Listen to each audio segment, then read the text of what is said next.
गौतम बुद्ध नगर में एसडीएम के पद पर तैनात दुर्गा नागपाल के सस्पेंशन का आईएएस एसोसिएशन ने कड़ी आपत्ति जताते हुए विरोध किया है और आज इस मामले पर आईएएस एसोसिएशन के लोग सुबह 11 बजे राज्य के मुख्य सचिव से मुलाकात करेंगे। आपको बता दें कि नोएडा और ग्रेटर नोएडा के खनन माफियाओं के लिए मुसीबत बनी महिला आईएएस अफसर दुर्गा शक्ति नागपाल को कल सस्पेंड कर दिया गया था। नागपाल नोएडा में बतौर एसडीएम तैनात थी। हाल के दिनों में उन्होंने खनन माफियाओं के खिलाफ कड़ी कार्रवाइयां करके खलबली मचा दी थी। इस बीच उनके निलंबन की खबर ने कई सवाल खड़े कर दिए हैं। न्यूज 24 संवाददाता विपिन कुमार हमारे साथ जुड़ गए हैं। विपिन, इस मामले को लेकर सियासत भी हो रही है और समाजवादी पार्टी पर सवाल भी उठ रहे हैं। जी बिल्कुल, क्योंकि कल जिस तरह से ईमानदार आईएएस अधिकारी दुर्गा नागपाल को सस्पेंड किया गया, उसके बाद उनकी वजहों को लेकर कई सवाल उठे। सवाल सरकार से भी उठे, सवाल विपक्ष ने भी उठाए और सवाल मीडिया ने भी उठाए।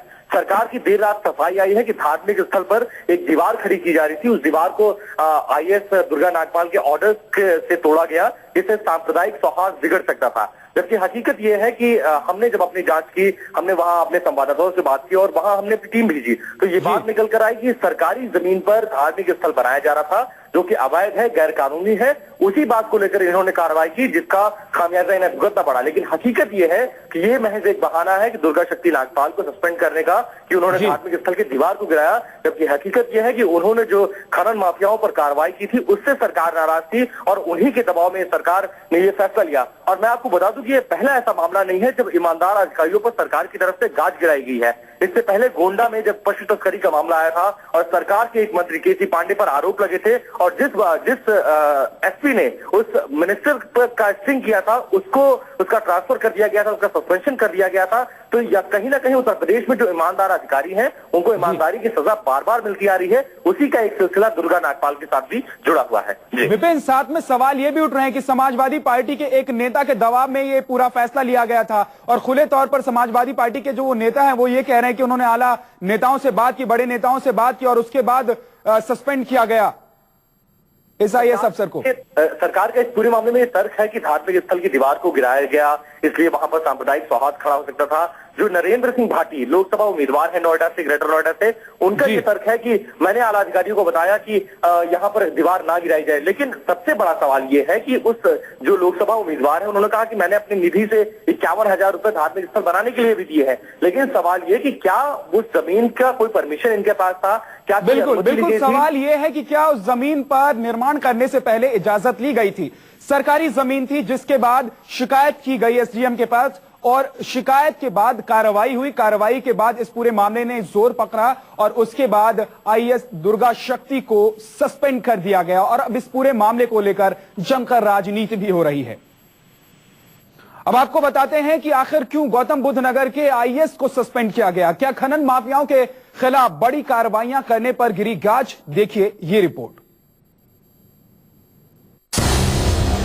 जैसा नाम वैसा काम, लेकिन सच और ईमानदारी के रास्ते पर चलने वाले एक अफसर को सरकार जो इनाम देती है, आज उसी इनाम के तहत आईएएस अफसर और नोएडा सदर के एसडीएम दुर्गा शक्ति नागपाल को अखिलेश सरकार ने सस्पेंड कर दिया।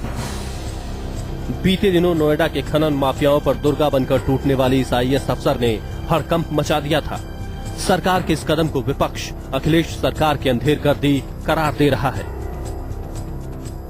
कि जब से उत्तर प्रदेश में सपा की सरकार बनी है तब से यहां शुरू से ही दिन प्रतिदिन हर मामले में, हर स्तर पर प्रदेश की कानून व्यवस्था और ज्यादा बिगड़ती ही चली जा रही है। 2009 बैच की आईएएस अफसर दुर्गा गौतम बुद्ध नगर यानी नोएडा में एसडीएम सदर पद पर तैनात थी। पिछले कुछ दिनों से दुर्गा ने यमुना और हिंडन नदी के किनारे अवैध खनन माफियाओं के खिलाफ जोरदार अभियान चला रखा था। इस दौरान उन्होंने कई लोगों को गिरफ्तार करने और अवैध खनन में लगी गाड़ियों को जब्त करने के साथ करीब 2 दर्जन एफआईआर दर्ज करवाई। कुछ दिनों पहले मीडिया से दुर्गा ने बताया था कि अभियान से परेशान खनन माफियाओं ने देख लेने की धमकी तक ली थी।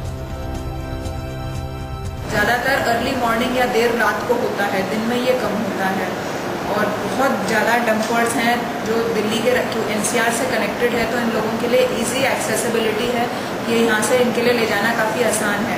इम्प्लिसिट धमकियाँ तो होती ही हैं, लेकिन मैं एक अकेले इसको जंग को नहीं लड़ रही हूँ। हमारा पूरा प्रशासन इसमें लगा हुआ है, जिसमें डिस्ट्रिक्ट एडमिनिस्ट्रेशन है, पुलिस। अवैध माफियाओं के खिलाफ दुर्गा के अभियान से नोएडा के किसान और आम लोग काफी खुश थे, लेकिन लखनऊ में सत्ता के मठाधीशों तक पहुंच रखने वाले रसूखदार खनन माफियाओं ने दुर्गा की शिकायत कर निलंबन का आदेश पारित करवा दिया। इससे संदेश गया है कि सरकार ऐसे अधिकारियों को पसंद नहीं कर रही है जो अधिकारी माफियाओं के विरुद्ध अभियान चला रहे हैं। और यह विशेष रूप से दुर्गा शक्ति के बारे में जो प्रचार था वो ये था कि खनन माफियाओं के विरुद्ध जबरदस्त अभियान चला रही हैं। अब जरा ये देखिए, ये सरकारी बोर्ड बता रहा है कि ग्रेटर नोएडा में पिछले 16 वर्षों में 22 एसडीएम आए और गए। सवाल है क्यों? क्या इसकी वजह है कि इस इलाके में रेत माफियाओं का इतना दबदबा है कि वो किसी अफसर को यहाँ टिकने ही नहीं देते?